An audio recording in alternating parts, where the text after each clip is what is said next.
I'm Danny DeArmond, head coach at Bowie High School, athletic coordinator. Today we're going over proper lifting etiquette for the bench press, squat, and power clean. Coach Bryant, our weight room coach, is going to show us all the important techniques that are used for weight room safety.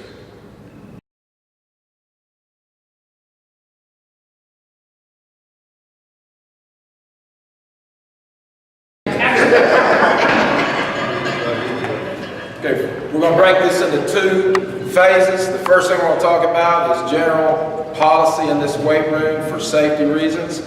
After we talk about that for a little while, we're going to go through the bench press, the squat, and the power clean. We're going to talk about proper technique and what we here at Bowie High School coach to ensure safety. Okay, talk about policy to start off with. First thing is our apparel, how we're going to be dressed in this weight room. We require that every athlete in the weight room wear closed-toed shoes, regular athletic shoes. In other words, no sandals, no flip-flops, no open-toed shoes are permissible. So closed-toed shoes are the only thing that we allow in this weight room as far as our apparel. Okay. Also, we require that every athlete wears a shirt when they're lifting. We do not allow the kids to be in here training with their shirt off.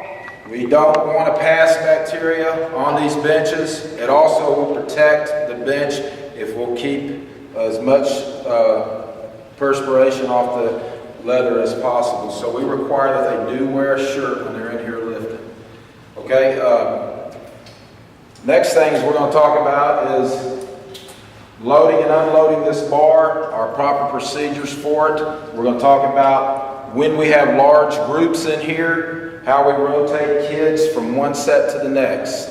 Now, for safety reasons, when we have a large group such as our football team in here, when one of the athletes is lifting and he's completed his lift, the next lifter does not automatically go when he is ready to lift. We use the whistle.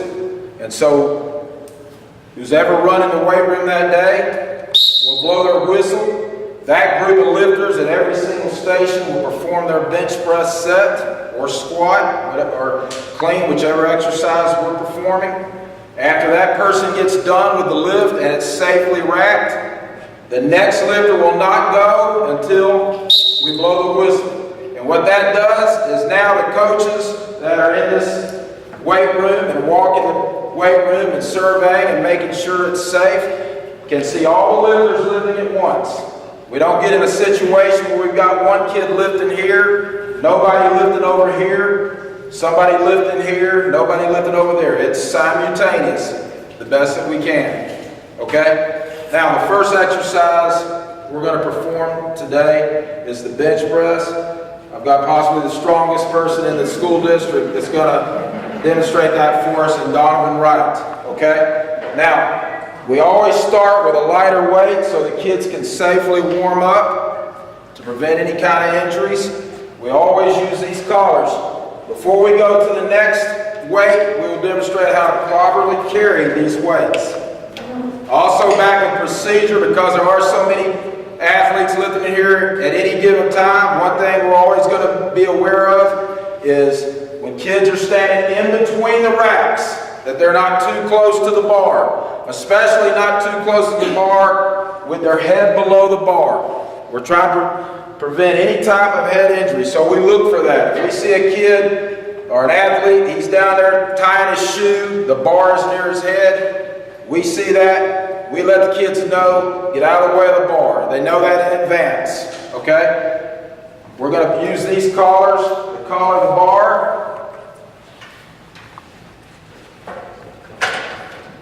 Doesn't matter what the weight is, we're always going to put the collars on the bars. Alright? We're always going to have a spotter. Alright? Coach, if you'll lay down on that bench. When Coach Wright demonstrating the bench press lays down, we'll always show the kids these rings in the bar right here. The bar has the rings. It's up to him what's comfortable with, but what we'll tell him to do is make sure whichever finger that you use on this ring, use the same finger on that ring to ensure that the bar is balanced. All right? There's going to be good communication between the lifter and spotter. The spotter's going to have his hands on the bar the moment he lays down on the bench. Once the lifter's ready, he's going to communicate to the spotter. Only when the spotter takes his hands off the bar is the lifter ready to perform the set. He'll do his warm-up set. When he's done, he'll hold the weight at the top. The spotter will grab the bar and guide the bar back to the rack. Once he's warmed up with that weight, we'll go to the next set, the next heavier weight. All right. When we're carrying these weights, we'll always use two hands. So just kids who want to do this, remind them to do this. All right. Put the the plate on. Collar always goes on. Spotter's always on the bar. We never lift without a spotter. And this is a two-lifter situation. One spotter, one lifter. All right? Same thing. Good communication. Holds the bar. Performs a set. When he's finished, he'll hold it at top. Okay? As we move up and the weight gets heavier, there could be a situation where he may not be able to press the weight up. By his third rep, let's say he can't get the weight on his own, the spotter is going to grab the bar and help him get the weight up to the rack. We tell the lifter to tell the spotter, help. Once he says help, the spotter will grab the bar. But it's up to the spotter to be alert enough that even if the lifter doesn't say help, he's ready to grab that bar. So on your third rep, we're going to act as if Coach Wright cannot get the rep. Once again, good communication. Feet are on the floor. There's no movement here. Communication. He's repping. There's rep 1. There's rep 2. On the third rep, he needs help. The spotter's right there to help him up and rack it up. All right. Again, we load the weight with one more plate. Take the collar off. Both hands on the plate. By the way, we've recently started using these plates with the handles. They're much safer than the old plates. The old plates get slick. Also, while we're loading this bar up, let me add this. If you put one plate over here, do not put another plate on this end until a plate goes on that end. We never have a 2-to-0 ratio. In other words, one end of the bar should never have more than one more plate than the other end of the bar. So if there's 4 here, there should be at least 3 there. Okay? If there's 5 over there, there should be at least 4 over here. Never should exceed or subtract more than one plate. All right? Coach Wright communicates with Coach Callender. 2 reps.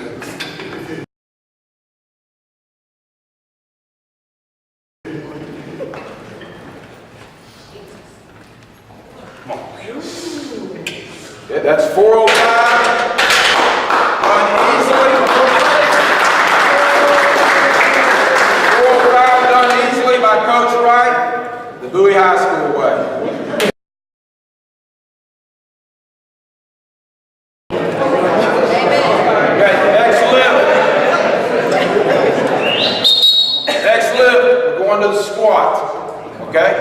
Going to the squat, all the safety techniques with the squat. And by the way, when we load the bar, we never have more than a 1 plate difference on each end of the bar. The same thing goes for when we take weight off the bar.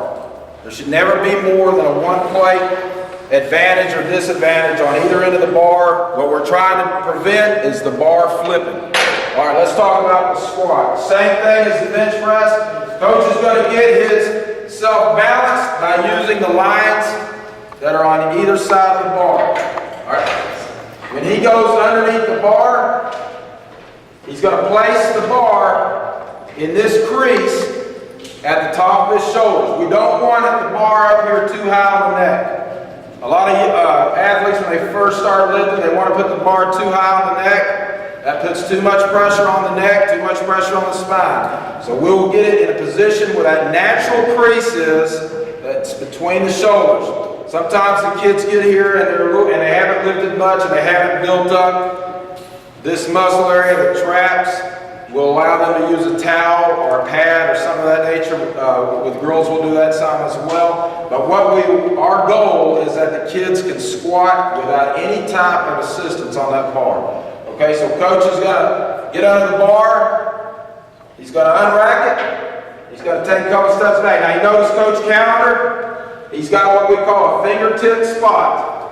All right, that means that if Coach Wright needs any kind of assistance, Coach show him how he'll get under the chest. You notice how he'll be squatted with Coach. He won't be bent over, he'll be squatted with Coach to help him not only come up, but to prevent him from going forward. But he never takes his hands off the lifter. All right, and that also gives that lifter the confidence of knowing that he has a spotter standing behind him. Okay, Coach is going to go down, he's going to keep his chest up, his eyes up, his heels on the ground, his feet at about shoulder width apart. Not too far, not too much wider, and not any more closer.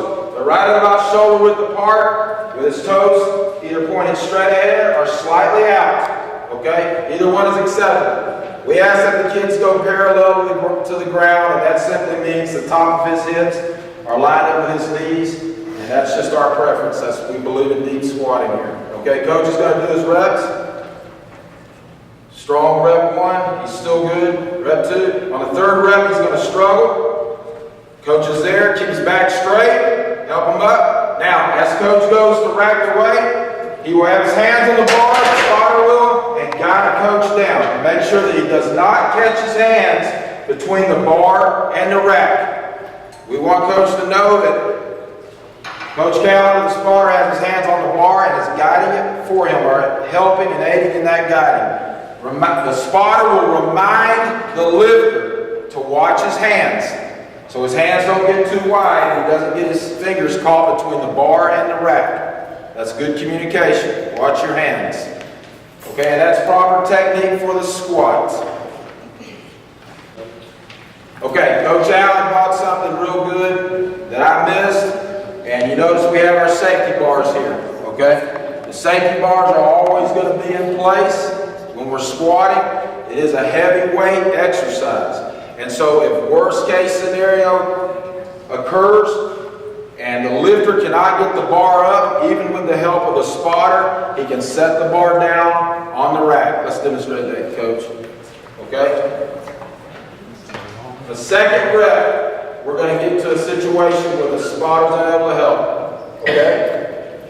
He's coming up, spotter can't help him. He's going to lean forward and let the bar roll off him, just like that. The bar, by the way, the safety bars should not be so low that the lifter cannot easily lay the bar down. The safety bars need to be in a position to where the bar won't hit the safety bar while you're squatting, but at the same time, if a situation arises and the spotter can't help the lifter can simply gently lean forward and set the bar on the rack. And we call that ditching the weight in a safe manner. What we don't want to do is take the bar and lean back or throw the bar back. That's unsafe. We're going to use the rack to our advantage.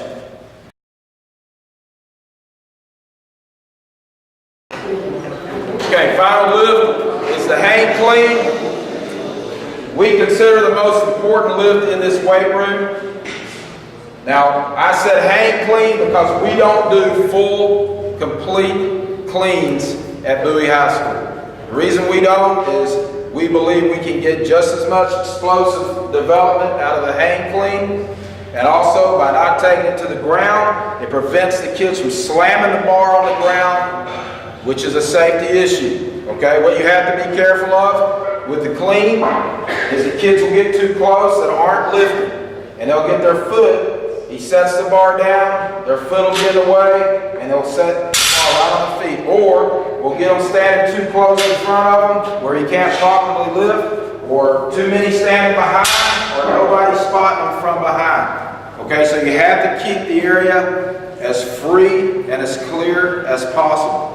Okay, now, like I said, we do the hang clean. We do not do a full clean. We take that part of the lift out of the equation because we don't want kids slamming the bar on the ground. We've got Coach Doherty here to perform it, the hang clean. The first thing he's going to do is he's going to make sure that that bar is close to his body. The farther the bar is from your body, the more stress is being put on your lower back. And we're trying to take that away. So he's going to have that bar right up against his shins. In fact, I tell the kids the bar should scrape against your shins. And we apply that same concept to deadlifting. All right, he's going to stand straight up with it. And before we teach the kids how to hang clean, we teach high pulls. We teach high pulls. We break this into a progression. And we will do high pulls until we are satisfied that the kids understand the first movement of this exercise.